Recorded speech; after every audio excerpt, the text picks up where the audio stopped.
Bismillahirrahmanirrahim. Assalamualaikum warahmatullahi wabarakatuh. Alhamdulillahirabbil alamin. Assalatu wassalamu ala Rasulillah. Segala puji kehadirat Allah Subhanahu wa taala, Tuhan semesta alam serta pencipta langit dan bumi. Dan juga sholawat untuk Nabi besar Muhammad Sallallahu Alaihi Wasallam sebagai bentuk cinta dan penghormatan kita kepada beliau. Semua makhluk hidup dalam menjalani kehidupan dunia pastinya diberikan rezeki oleh Allah Subhanahu wa taala. Jumlahnya sudah ditetapkan dan tidak akan tertukar. Nah, rezeki itu bisa berupa harta, materi, kesehatan, istri soleha, suami yang soleha, dan juga anak-anak yang baik, taat dan patuh kepada orang tuanya. Nah, yang harus kita tahu adalah rezeki itu tidak datang dengan sendirinya, melainkan harus berusaha terlebih dahulu. Ada banyak usaha yang bisa kita kerjakan untuk menjemput rezeki dari Allah Subhanahu wa taala. Akan tetapi juga perlu diketahui, ada beberapa kebiasaan yang menurut kita sepele ya, namun efeknya justru bisa menghambat rezeki yang akan datang kepada kita. Padahal mungkin kita tidak akan sadar melakukan hal tersebut. Nah, oleh sebab itu kita harus mulai berhati-hati dan koreksi diri apabila beberapa kebiasaan ini masih ada pada diri kita. Kita akan lanjut ke kebiasaan yang pertama, yaitu terlalu sibuk mengejar duniawi. Nah, hal ini berarti kita terlalu fokus pada hal-hal materi dan kenikmatan duniawi sehingga melupakan ibadah dan kewajiban kita sebagai hamba Allah. Padahal keseimbangan antara urusan dunia dan akhirat adalah kunci kehidupan yang berkah dan bahagia. Nah, di sini kita akan berikan beberapa contoh amalan yang bisa kalian lakukan. Untuk contoh yang pertama yaitu menjaga sholat 5 waktu dengan tepat waktu ya, meskipun sedang sibuk dengan pekerjaan duniawi. Terus untuk contoh yang kedua yaitu menghadiri kajian Islam. Luangkan waktu untuk mengikuti kajian atau ceramah agama secara rutin. Terus untuk contoh yang ketiga yaitu sedekah rutin. Membiasakan diri untuk bersedekah secara rutin, baik kepada masjid, panti asuhan, atau orang-orang yang membutuhkan. Hal ini berdasarkan sabda dari Rasulullah SAW. Barang siapa yang menjadikan akhirat sebagai tujuannya, maka Allah akan mencukupkan urusan dunianya. Dan barang siapa yang menjadikan dunia sebagai tujuannya, maka Allah tidak akan memperdulikannya dalam urusan dunia. Hadis riwayat Ahmad. Nah, selain itu Allah Subhanahu wa taala berfirman di dalam Al-Qur'an surah Al-Qasas ayat ke-77. Carilah pahala negeri akhirat dengan apa yang telah dianugerahkan Allah kepadamu, tetapi janganlah kamu lupakan bagianmu di dunia. Sekarang mari kita lanjut ke kebiasaan yang kedua, yaitu mengkonsumsi makanan haram. Nah, ini tuh tidak hanya terbatas pada daging babi atau alkohol ya, tetapi juga termasuk makanan yang didapat dari rezeki yang tidak halal, seperti hasil korupsi, mencuri, dan juga sebagainya. Nah, makanan haram bisa menghalangi datangnya rezeki yang berkah dan merusak akhlak.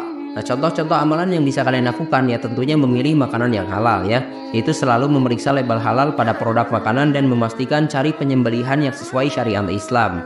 Terus untuk contoh yang kedua yaitu mencari rezeki halal, menghindari pekerjaan atau bisnis yang melibatkan seperti riba, korupsi, manipulasi, atau praktik curang lainnya. Terus untuk contoh amalan yang ketiga yaitu berdoa sebelum makan. Membiasakan membaca doa sebelum makan untuk memohon keberkahan dari Allah Subhanahu wa taala. Hal ini berdasarkan firman Allah di dalam Al-Qur'an surah Al-Baqarah ayat ke-168. Wahai manusia, makanlah dari apa yang ada di bumi yang halal lagi baik, dan janganlah kamu mengikuti langkah-langkah syaitan, karena sesungguhnya setan itu adalah musuh yang nyata bagimu. Nah, selain itu Rasulullah SAW juga bersabda, setiap daging yang tumbuh dari makanan haram, maka neraka lebih pantas baginya. Hadis riwayat Tirmidzi. Nah, sekarang mari kita lanjut ke kebiasaan yang ketiga, yaitu ria dan suka pamer. Nah, ini tuh sesuatu untuk mendapatkan pujian dan pengakuan dari orang lain, bukan karena Allah Subhanahu wa taala. Suka pamer kekayaan atau kebaikan demi pujian manusia dapat menghapuskan pahala dan membuat rezeki tertolak karena sikap sombong tersebut. Nah, contoh amalan yang bisa kalian lakukan ya tentunya menjaga niat ikhlas. Jadi, setiap kali melakukan kebaikan, pastikan niat hanya karena Allah, bukan untuk pamer semata. Terus untuk contoh amalan yang kedua yaitu bersedekah diam-diam. Berusahalah untuk bersedekah secara diam-diam tanpa diketahui oleh orang lain. Terus untuk contoh amalan yang ketiga yaitu berzikir dan berdoa. Memperbanyak zikir dan doa agar Allah menjaga hati kita dan sifat riya kita. Hal ini berdasarkan sabda dari Rasulullah SAW. Sesungguhnya yang paling aku takutkan atas kalian adalah syirik kecil, yaitu riya. Hadis riwayat Ahmad. Nah, selain itu di dalam Al-Quran surah Al-Ma'un ayat ke-4 sampai ke-6 Allah juga sudah berfirman, maka celakalah bagi orang-orang yang sholat, yaitu orang-orang yang lalai dari sholatnya dan orang-orang yang berbuat riya. Nah, dengan menghindari kebiasaan di atas, pastinya kalian mengganti dengan amalan-amalan yang soleh atau yang baik. Ya, insya Allah rezeki kita akan menjadi lebih berkah dan lancar. Sekarang mari kita lanjut ke kebiasaan yang keempat, yaitu sering mengeluh. Nah, ini berarti tidak puas dengan apa yang dimiliki dan selalu merasa kekurangan. Sikap ini menunjukkan kurangnya rasa syukur kepada Allah Subhanahu wa Ta'ala atas nikmat yang diberikannya. Mengeluh juga dapat menghalangi datangnya rezeki karena Allah mencintai hamba yang selalu bersyukur.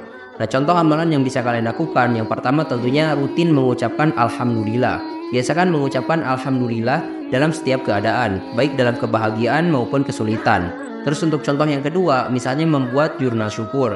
Setiap hari, tulis 3 hal yang bisa kalian syukuri dalam hidup. Ini bisa membantu kalian memperbaiki perspektif dan menambah rasa syukur kalian.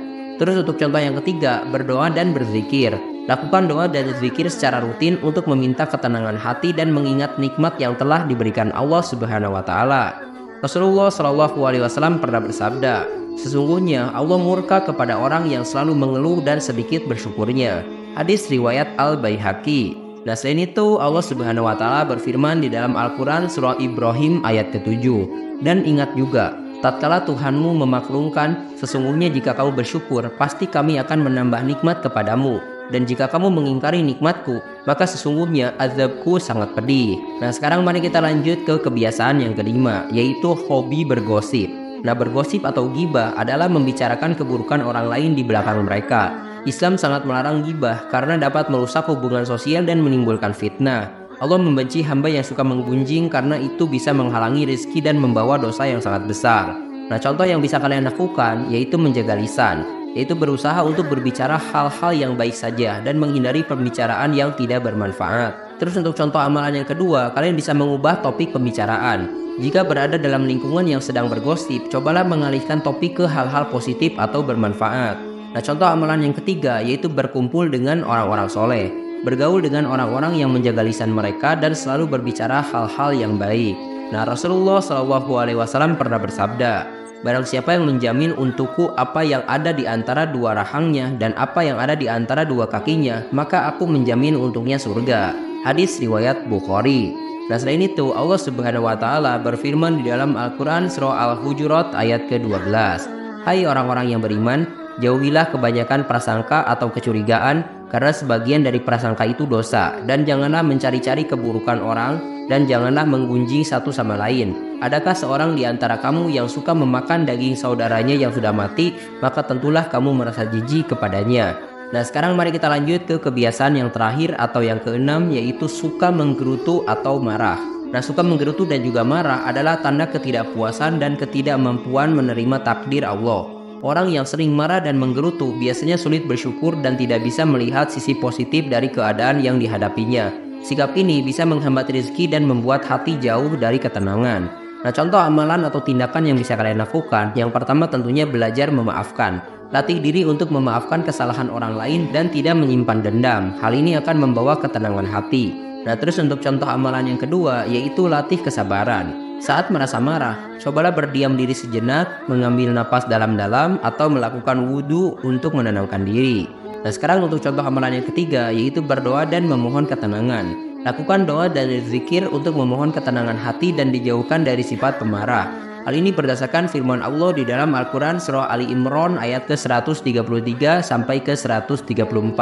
Dan bersegeralah kamu kepada ampunan dari Tuhanmu dan kepada surga yang luasnya seluas langit dan bumi yang disediakan untuk orang-orang yang bertakwa, yaitu orang-orang yang berinfak baik di waktu lapang maupun sempit, dan orang-orang yang menahan amarahnya dan memaafkan kesalahan orang lain. Allah menyukai orang-orang yang berbuat kebajikan. Nah, dengan memahami dan mengamalkan hal-hal di atas atau poin-poin tadi, semoga kita bisa memperbaiki diri dan membuka pintu rezeki yang lebih luas dari Allah Subhanahu wa Ta'ala. Semoga Allah selalu memberi kita petunjuk dan kekuatan untuk menjalani hidup sesuai dengan ajarannya. Amin ya Allah ya Rabbal Alamin.